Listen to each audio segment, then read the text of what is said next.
विशेषज्ञ के रूप में आप हमेशा उन्हें टीवी चैनलों पे देखते हैं। आज वो अपनी धर्मपत्नी के साथ यहाँ मौजूद हुए हैं।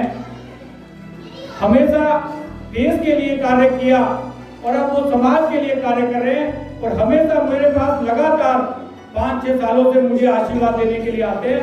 मैं उनका जोरदार तालियों से चाहता हूँ। Colonel RS Tripathi ji, colonel mehndi रत्ता जी, कर्नल खरे जी, ये वो लोग हैं। सेना हमारे देश का वो अंग है जो हमें चैन से सोने के लिए प्रेरित करता है, जिससे कि हम चैन की नींद सो पाते हैं। ये वो लोग हैं जो अपने परिवार को छोड़कर, अपने परिवार की खुशियों को छोड़कर उस देश की, भारत देश की सीमाओं को सुरक्षित करते हैं। ऐसे सभी हमारे बीच जो कर्नल आए उनको जोरदार तालियों से उनका स्वागत करेंगे। ये वो लोग हैं जो कभी भी अपने लिए कुछ मांगते नहीं हैं और हंसते हंसते इस देश के लिए अपने प्राणों की आहुति देते हैं। ऐसे ही एक और जवान जो सिविलियन की रक्षा करते हैं, आदरणीय श्री वीरेंद्र पुंजी, जो दिल्ली में ACP के पद पर हैं, विजिलेंस के पद पर है, वो हमारे बीच में है। उनका भी हम जोरदार तालियों से स्वागत करेंगे। हमारे बीच में सोशल एक्टिविस्ट और सिंगर आदरणीय ममता चौधरी जी, जो लगातार पुलिस परिवार के लिए वेलफेयर का कार्य करती हैं और लगातार समाज में जहां भी उन्हें बुलाया जाता है वो अपना समय देती है। उनके लिए जोरदार तालियों से स्वागत करेंगे। हमारे बीच में बॉलीवुड फिल्म इंडस्ट्री के नामी गजल गायक, जिनकी तमाम फिल्में, जिन्होंने बहुत सारी फिल्मों में अपनी आवाज दी है, ऐसे श्री जयजीत शर्मा जी आज हमारे यहाँ मुख्य अतिथि के रूप में जोरदार तालियों से स्वागत करेंगे। भाई गंगवार जी वैसे तो एक इंजीनियर हैं, लेकिन बहुत अच्छी उर्दू के शायर भी हैं, लेखक भी हैं, गजल गायक भी हैं। वो भी हमारे बीच है, उनको जोरदार तालियों से हम स्वागत करेंगे। ये वो लोग हैं जिनसे प्रेरणा मिलती है हम लोगों को कुछ करने की। हमारे बीच में श्री आदरणीय CP सिंह जी, श्री मूलचंद सोलंकी जी, सेवाराम चंदेला जी और हमारे नगर सेवक, बहुत सारे नगर सेवक आपने देखे होंगे, लेकिन श्री रामकिशोर शर्मा जी वो नगर सेवक है कि जनता की भलाई के लिए मैं लगातार देख रहा हूँ कि उन्हें नाले में भी अगर जाकर सफाई करवानी हो तो वो खुद नाले में जाकर सफाई करवा रहे। ऐसे नगर सेवक रामकिशोर शर्मा जी के लिए जोरदार तालियों से स्वागत करें। आदरणीय साथियों, यह कार्यक्रम पिछले 19 वर्षों से मैं लगातार कर रहा हूं। मैंने 2001 में 4 कदम समाचार पत्र का विमोचन किया। मैंने देखा कि जो प्रेस मीडिया है, चाहे वो प्रिंट है या इलेक्ट्रॉनिक मीडिया है, उसके माध्यम से जो आवाज उठती है वो सिर्फ चंद लोगों की आवाज होती है। जो गरीब है, जो पिछड़ा है, जो दलित है, जो बेसहारा है, उसकी आवाज इस मीडिया तक नहीं जाती। तो हमने जब समाज में काम करना शुरू किया और ये पाया कि भाई ऐसी एक आवाज बननी चाहिए जिससे मैं उन लोगों की आवाज इस गूंगी बहरी सरकार के तक पहुंचाकर उनके साथ जो अत्याचार होता है, उनके साथ जो जाति होती है, उसकी आवाज को शासन प्रशासन पहुंचाने का काम करने के लिए मैंने खुद 2001 में 4 कदम समाचार पत्र का एक विमोचन किया और उस पत्र के माध्यम से मैंने लोगों की आवाज को उठाने का कार्य किया। उसके बाद 2007 में मैंने देखा कि 12वीं तक की जो शिक्षा है वो स्कूल दे रहा है, हर सरकारें दे रही हैं। आज बच्चे पढ़ रहे हैं, लेकिन 12वीं के बाद उन बच्चों को क्या करना है, खासकर गरीब के बच्चे, उनको ये जानकारी नहीं होती।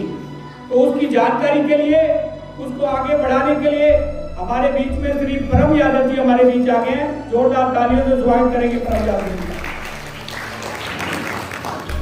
तो उनकी आवाज, उनको सही दिशा देने के लिए 2017 में 4 कदम वेलफेयर फाउंडेशन की स्थापना की। और ऐसे बहुत सारे गरीब बच्चे और बच्चे हैं जिनको मैंने करीब 50 से 60 ऐसे बच्चे हैं जिनको नर्सिंग का कोर्स, LLB का कोर्स, डी फार्मा का कोर्स कराकर समाज में एक सम्मानित जीवन जीने का मौका दिया है इस संस्थान ने।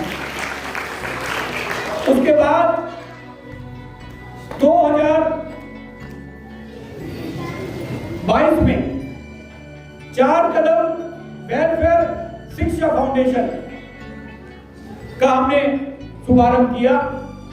और इसके तहत हमने हमारा जो सेंटर है बुराड़ी में, मैं आपको बताते हुए हर्ष होता है कि आज वहां से सैकड़ों बच्चे लैब टेक्नीशियन का कोर्स कर रहे हैं। 1 साल कोर्स करने के बाद वो बच्चे तमाम हॉस्पिटलों में जाके ट्रेनिंग ले रहे हैं और 1 साल के बाद वो बच्चे अपने पैर पे खड़े होकर अपना जीवन सुरक्षित करेंगे। ऐसे सैकड़ों बच्चे हैं जिनको दिशा नहीं मिलती, 12वीं के बाद क्या करना है, कहां जाना है, उनको पता नहीं चलता। गरीब माँ बाप हैं, रोजी रोटी में लगे रहते हैं, बच्चों को क्या देना है, कैसे सिखाना है, उनको पता नहीं होता। ये हम लोगों का काम होना चाहिए, ये ऐसी समाज सेवी संस्थाओं का काम होना चाहिए कि जब से ज्यादा हमें ये चाहिए कि हम बच्चों को टेक्निकल एजुकेशन दें। टेक्निकल एजुकेशन देकर ही ये समाज ऊपर आ सकता है। ये हमारा जो समाज, आज बेशक हम आजादी की 78वीं हमने वर्षगांठ मनाई, लेकिन मैं ऐसा मानता हूं कि आज भी बहुत सारे ऐसे लोग हैं जिन्हें गरीबी से आजादी नहीं मिली, जिन्हें जाति से आजादी नहीं मिली, जिन्हें गरीबी से आजादी नहीं मिली, लाचारी से आजादी नहीं मिली। ऐसे जात पात से आजादी ना मिले, जब तक गरीब हो तब तक वो पूर्ण आजादी नहीं कही जा सकती। जब तक हमारे देश के हर वो बच्चा अच्छी शिक्षा ले, हर वो व्यक्ति अच्छा खाना खाए, हर वो व्यक्ति अच्छा रहना करे, अच्छा पहनना करे, तब तक पूरी आजादी, मैं नहीं मानता कि हमारा देश पूरी तरह से आजाद हो गया है। मैं आज इस कार्यक्रम के माध्यम से मैं आपको बताना चाहता हूं कि लाचार बेसहारा बच्चों को टेक्निकल शिक्षा काम हमने किया। और ये सब करने के लिए मैंने कुछ लोगों को देखा और मैं उन्हीं के बताए हुए रास्ते पे चलने की मैंने कोशिश की। मैं ऐसे कुछ लोगों का नाम लेना चाहता हूं आज इस मौके पर जिनसे मुझे प्रेरणा मिली। Colonel RS Tripathi. Colonel RS Tripathi वो नाम है जिन्होंने VRS लेने के बाद भी लगातार समाज में समाज सेवा का काम किया। श्री CP सिंह जी, श्री राजेंद्र प्रसाद राजन जी, श्री हंस कुमार जी, मेरा बड़ा बेटा जो दिल्ली जल बोर्ड में यही है, आपको जानकर हर्ष होगा, मुझे भी बड़ी प्रसन्नता होती है। वो हमेशा इस कार्यक्रम के लिए 51,000 रुपए मुझे देता है और मुझे प्रेरित करता है कि मैं ये कार्यक्रम करता रहूं। पुनीत कौशिक का मैं धन्यवाद करना चाहता हूं। हमारी हरियाणा से हमारी संस्था के प्रदेश अध्यक्ष कांता जी, दिल्ली प्रदेश के अध्यक्ष श्री मनोज मान ठाकुर जी, बिहार से दिवाकर शर्मा जी, उत्तर प्रदेश से दलीप कुमार शर्मा जी, श्री छोटेलाल शर्मा जी, श्री अनिल शर्मा जी जो महाराष्ट्र से हैं, और महाराष्ट्र सदन के प्रोटोकॉल ऑफिसर श्री किशोर कनौजिया जी। किशोर कनौजिया जी का हमेशा मुझे बड़े भाई की तरह से एक प्यार स्नेह मिलता है। यहाँ के इंजीनियर श्री JP गंगवार जी का मैं धन्यवाद करना चाहता हूँ। मेरी बुराड़ी सेंटर की संचालन करने के लिए मेरी बड़ी बेटी किरण वर्मा का, और मेरे 40 साल से साथ निभाने के लिए और मुझे झेलने के लिए, मुझे हर समय समाज सेवा के लिए मदद करने के लिए मेरी पत्नी रेखा ठाकुर, पुत्र वधू अनीता कौशिक, छोटा बेटा विकास कौशिक, प्रियंका कौशिक और मेरा पोता नैतिक और मेरी पोती दिया कौशिक। ये सब वो लोग हैं परिवार के जो मुझे हमेशा मेरा साथ देते हैं, महीनों से इस कार्यक्रम को तैयार करने के लिए मेरा सहयोग करते हैं। इनका सबका धन्यवाद करता हूँ। और सबसे बड़ा उस परम परमात्मा का धन्यवाद करता हूं जिन्होंने मुझे इस कार्य के लिए चुना और मुझे शक्ति प्रदान की। मैं ये कार्य कर सका और आप सभी दानी व्यक्तियों का जिन्होंने समय समय पर मेरा साथ दिया। मैं श्रीमती मनीषा सिंह जी, श्रीमती पूनम शर्मा जी का भी धन्यवाद करता हूं जिन्होंने मेरा समय समय पर साथ दिया। मैं कोशिश करूंगा कि कभी भी अगर मेरी जरूरत लोगों को पड़ेगी तो मैं इनके साथ खड़ा रहूंगा। आप सभी लोग आज इस कार्यक्रम आए, मुझे अपना पूरा सहयोग दिया, उसके लिए मैं सभी का धन्यवाद करता हूं। इस कार्यक्रम में जिन लोगों को समाज रत्न सम्मान से सम्मानित किया जाएगा उनके उज्ज्वल भविष्य की कामना करता हूं। जय हिंद, जय भारत।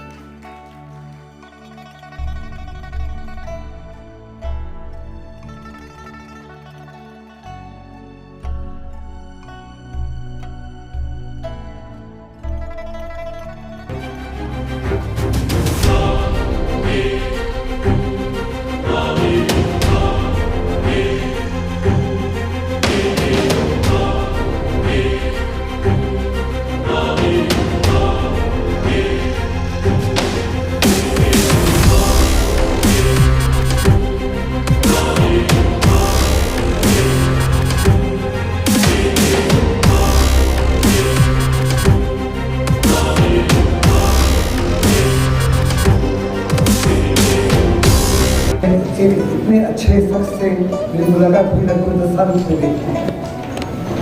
मैंने साफ तौर पर जाना और समझा कि बड़े पैशन से, बड़े फर्वर से, बड़े कमिटमेंट से, बड़े जील से ये गरीब बच्चों के लिए काम करते हैं। इन्होंने अपने अखबार के माध्यम से उनकी आवाज़ को देशवासियों के सामने रखा। फिर empowerment of the girl child, empowerment of the poor children के लिए बहुत बड़े पैमाने पर भी काम कर रहे हैं। वास्तव में मैं इनके साथ तकरीबन 10 से 15 साल पहले से जुड़ा हूँ, लेकिन इन्होंने कहा कि मैं 5 साल से जुड़ा हूँ, 5 साल से मैं इनके हर फंक्शन में मौजूद रहता हूँ। इनकी कमिटमेंट जो है लाजवाब है और मैं चाहूँगा जितने भी इधर मौजूद लोग हैं उनकी सराहना करें और सराहना के साथ साथ इनको हर प्रकार से मदद करें इनके कार्यक्रम में, ताकि और बड़े पैमाने पर इस माफी का कार्य कर सकें। मैं खुद इसी माफी का कार्यक्रम कर रहा हूँ रिटायरमेंट के बाद। मैंने 25 स्टेट में 20 लाख बच्चों को मुफ्त में संबोधित किया कि आज के माहौल में अच्छी रोटी खवाने के लिए क्या करना है। फिर प्राइम मिनिस्टर के रिक्वेस्ट के ऊपर, पर्सनल रिक्वेस्ट के ऊपर मैं 32,000 प्रिंसिपल्स को ट्रेन कर रहा हूँ कि स्किल बेस्ड एजुकेशन क्या है, डिजिटल इंडिया क्या है, स्टार्टअप इंडिया क्या है, इसको स्कूल लेवल पर कैसे लगाया जाए। इसके अलावा मैंने 10,000 टीचर्स को ट्रेन किया गेट पीएमओ की रिक्वेस्ट के ऊपर। कोविड के बाद हिंदुस्तान के बच्चों के लिए सबसे बढ़िया असर क्या है, इंडिया स्पेसिफिक। साथ ही साथ मैं पिछले 15 साल से सिविल सर्विसेज वालों को ट्रेन करता हूँ कम्प्लीटली फ्री ऑफ कॉस्ट, और 60 to 65% बच्चे जो सिविल सर्विसेज सिलेक्ट हुए मेरे स्टूडेंट्स हैं। इसके अलावा रिटायरमेंट के बाद मैंने लगभग कई हज़ार स्कूलों में, कॉलेजेस में, यूनिवर्सिटीज में, पूरे IITs में और कुछ IIMs में भी भाषण दिए। मेरे मुताबिक इससे बड़ा काम नहीं है। देश को हमने सुरक्षित रखा बाय द सर्विस। जैसे ही मैं रिटायर हुआ, बिना जॉब अप्लाई किए मेरे को MD के तौर पर नियुक्त किया रिलायंस ने, लेकिन मैंने उसको ज्वाइन नहीं किया क्योंकि मेरे को साफ पता लगा कि वास्तव में देश को टर्न अराउंड करना है तो उन बच्चों को टर्न अराउंड कीजिए, उन बच्चों की सहायता कीजिए जो देश के असली वेल्थ है, असली पूंजी है और जिनके पास इक्वल अपॉर्चुनिटी नहीं है। जिस बात का काम ये कर रहे हैं उन बच्चों को मार्गदर्शन कर रहे हैं, उन बच्चों को उठा रहे हैं जिनके पास इक्वल अपॉर्चुनिटी और आगे बढ़ने के लिए नहीं है और जो उनको उसी माफी की अपॉर्चुनिटी प्रोवाइड कर रहे हैं। इसके लिए मैं इनको बहुत बहुत शाबाश करता हूँ। आई थिंक इज एब्सोल्यूट समाज सेवक ऑफ द अल्टीमेट वैरायटी, और मैं चाहूँगा कि इसी मामले के समाज सेवक जो हैं आगे आए ताकि इस देश को बहुत आगे ले जा सके। वास्तव में आज हमारे देश की सबसे बड़ी जो वेल्थ जो है वो हमारे बच्चे हैं, और अगर हम उनको मजबूत कर सकें तो इससे बड़ा कार्य कोई नहीं है। मैं जयकिशन जी को फिर से धन्यवाद करता हूँ और वंडरफुल जॉब लगी हुई। इनकी पैशन, इनका फर्वर, इनकी मिशनरी जील एब्सोल्युटली टोटली कमेंडेबल है। बहुत बहुत धन्यवाद आपने मुझे मौका दिया।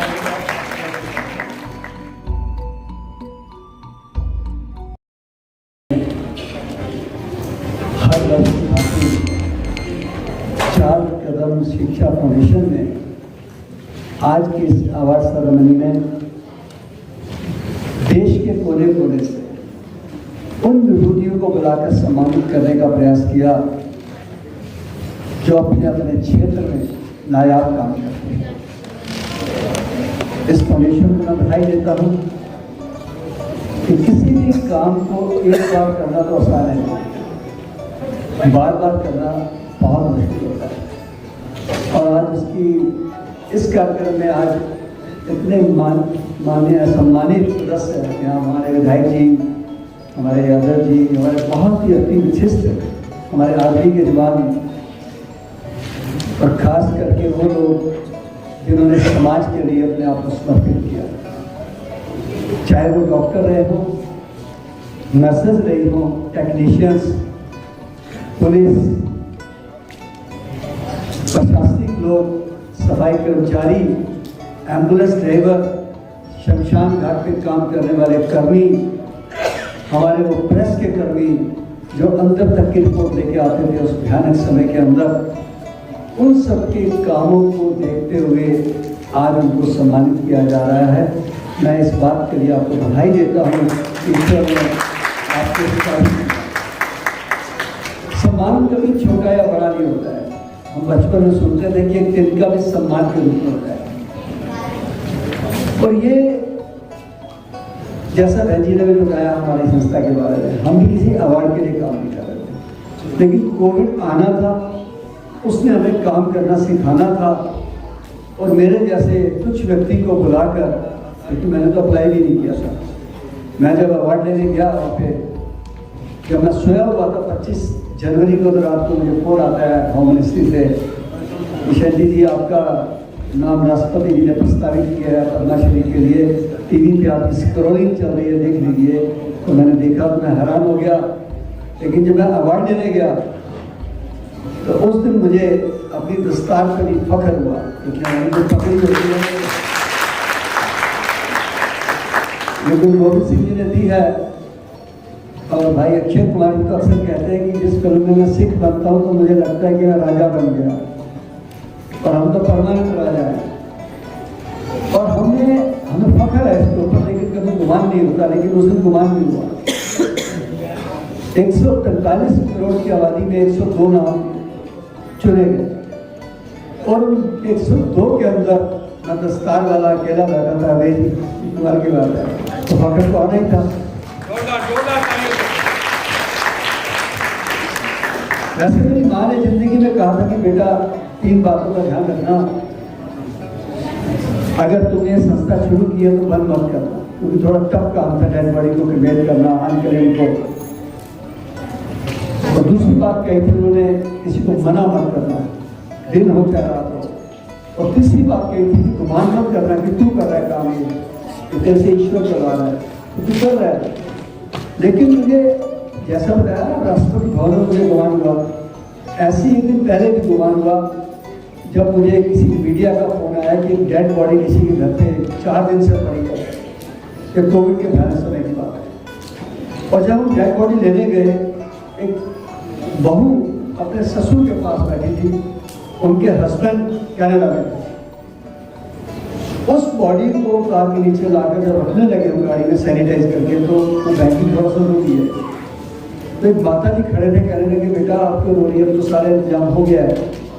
तो उस बहन ने जो बात कही ना, उससे मेरे रोते भी खड़े हो गए, और थोड़ा सा मुझे गुमान भी हुआ इस बात पे जब उसने बात कही कि माता जी राष्ट्रीय राजधानी में बैठी हूँ, 4 दिन से पापा की लाश घर में पड़ी है। वो पापा के आंसू तो मेरे सूख चुके हैं। ये आंसू तो जज्बात के हैं कि जिस राष्ट्रीय राजधानी में हम बहुत बड़े बड़े नारे सुनते हैं, कोई संस्था नहीं छोड़ी, जिसको फोन नहीं किया, कोई प्रशासनिक व्यक्ति नहीं छोड़ा, लेकिन ये आंसू उस बात के हैं कि जहाँ सारी सरकार फेल हो गई, वहाँ एक सरदार मेरे काम है। बहुत सी जोर से ताली आ रही है। जिन लोगों ने भी आप में से सैकड़ों लोग होंगे जिन्होंने उससे काम किया। आप देश के हीरो हो और इस सम्मान को छोटा मत समझना, इस सम्मान को छुपा कर मत रखना, क्योंकि इस सम्मान को जितना आप लोगों को प्रचारित करेंगे, लोगों के दिल के अंदर भावना आएगी कि हम भी सेवा करें। क्योंकि सेवा करना आसान काम नहीं है। अपने परिवार को पीछे छोड़ के, बिजनेस को पीछे छोड़ के, बच्चों को पीछे छोड़ के आप लोग सेक्रीफाइस करते हैं। कोई तनख्वाह नहीं मिलती उस बात की, लेकिन एक ज़रूर मिलता है। इसलिए मैं ये कहूँगा कि आप इसी तरीके से सेवा करते रहें, डट के देश की, मानवता की, राष्ट्र की, परिवार को आगे लाने के लिए आपको सेवा तो करनी ही पड़ेगी। और इस बात को कोविड ने सिखाया हमें। किसको पता था कोविड से पहले कि मास्क क्या होता है, कि सैनिटाइजर क्या होता है? आज सब कुछ समझ आ गया ना, वक्त ने हमें सिखा दिया ना। जिस पर्यावरण की हम कदर नहीं करते हैं, जरा सोचिए, पेड़ भी काट देते हैं, सब कुछ काट देते हैं, उसकी कीमत पता लगी ना कि थोड़ी देर के वेंटिलेटर के 2-2 लाख रुपए देने पड़े रहेंगे। सांस कितने कीमती हैं, तो कीमती सांस आपके वृक्षों से मिलते हैं। सारी जिंदगी एक पेड़ नहीं लगाते हैं और जाते जाते 4 क्विंटल लकड़ी लेके जाते हैं। उसका भी इंतजाम करते जाइए। मैं आपको बधाई देता हूँ, ईश्वर से कामना करता हूँ आप जो भी अवार्ड लेके जाएं, अपने क्षेत्र में अपना नाम रोशन करें, परिवार का नाम रोशन करें। और अंत में यही कहूँगा कि मजहब नहीं सिखाता आपस में व्याह रखना, हिंदी यहाँ वतन है, हिंदुस्तान हमारा, सारे जहाँ से अच्छा हिंदुस्तान। भारत माता की जय। तो जोरदार तालियां करें।